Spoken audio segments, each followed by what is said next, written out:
আজ শুক্রবার 24শে জানুয়ারি ইজতেমার আগে জুমার নামাজে দেশের বিভিন্ন প্রান্ত থেকে আসা মুসল্লিরা সমবেত হয়ে একসাথে নামাজ আদায় করেন, যেখানে মুসল্লিরা আল্লাহর কাছে দোয়া ও মাগফিরাত প্রার্থনা করেন।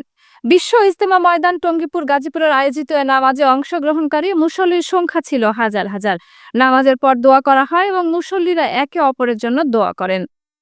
এবারের ইজতেমা উপলক্ষে ময়দানে নিরাপত্তা ব্যবস্থা জোরদার করা হয়েছে। আইনশৃঙ্খলা রক্ষাকারী বাহিনী, স্বেচ্ছাসেবক সহ অন্যান্য সেবামূলক প্রতিষ্ঠান সক্রিয়ভাবে কাজ করছে।